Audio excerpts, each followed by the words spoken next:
BJJ for breakfast. What's up, everybody? Coach Saint here with tip number 4 in my 10-part series on tips to help you improve your jiu-jitsu. So, tip number 4. This is a follow-up to tip number 3 that we just covered, which was to stay humble. So, tip number 4 is to tap early and tap often. Okay? This should go without saying, but it needs to be said.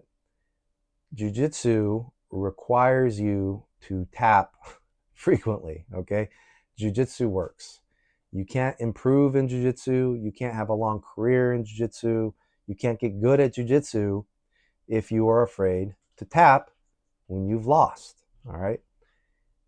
This is so important. Okay. It's the safety mechanism in our sport that allows us to train as hard as we do without getting seriously injured on a regular basis. All right. So tapping early and tapping often. What does that mean? Tapping early. Okay. Tap early means tap before it really hurts. All right. Stop thinking of jiu-jitsu as a fight. Think of it as a game. A game where when you are outmaneuvered, you have lost. You now need to reset the board and play again, like in chess. Okay. When you lose at chess, when you're checkmated, you knock your king over, you reset the board and you play again. That's it. Okay. It's not a battle to the death. You don't leap over the chessboard and strangle your opponent. You just reset it and you start again. Have that mentality when it comes to jiu-jitsu, okay?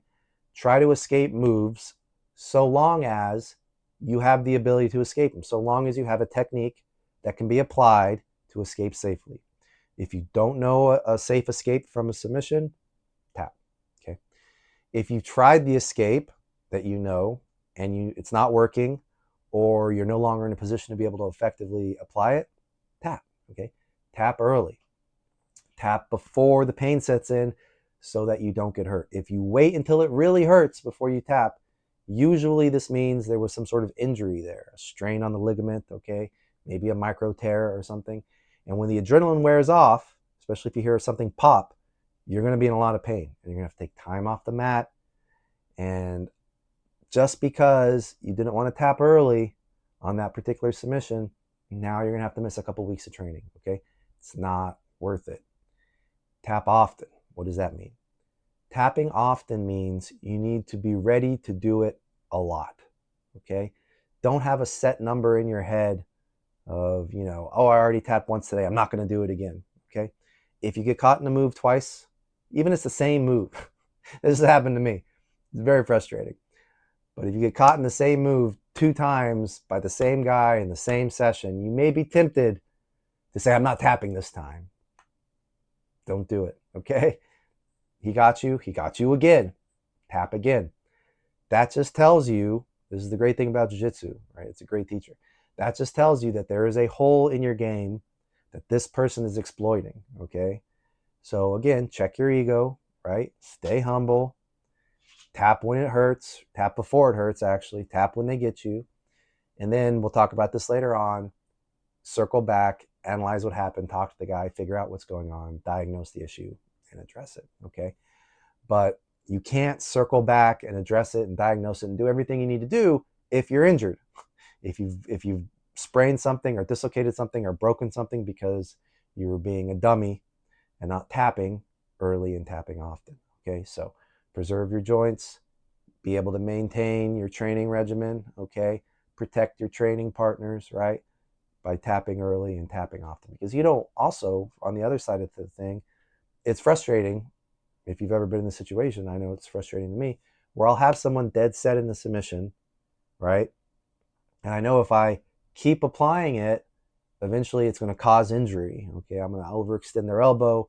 I'm going to rip their shoulder. I'm going to blow out their knee with a heel hook. And they're not tapping. Okay? Usually in that situation with me, I'll just say, hey man, and I'll let it go and say like, whatever, we'll move on. And then maybe afterwards I'll go talk to them about it and say like, hey, like did you have an escape there? Because I feel like I really had that locked in and, I didn't want to fully go ham on it, but I felt like that was pretty tight. It's up to them how bad they want to, risk injury, but don't be that guy. Don't be that guy who gets themselves hurt just because you're letting your ego get in the way and you're not tapping early and you're not tapping often. Okay, and it's not fair to your training partner either. Don't put your training partner in the position where they have to injure you, okay, because you won't. Just respect the process and tap when you're caught in a move and you don't have a viable way out other than betting that your training partner won't injure you. Okay, don't make that bet, because if that's your escape, if that's your escape plan for getting out of arm bars, let's say, and you go to a tournament or a competition or even an open mat and you're training with people who don't know you and don't necessarily care about your safety, they're going to break your arm.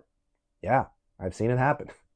So get in the habit of, when you've run out of options, viable escape routes, of just tapping, okay, you'll save yourself a lot of pain and you'll be able to live and fight another day. Okay, so thank you guys. More to come on this. Os. BJJ for breakfast.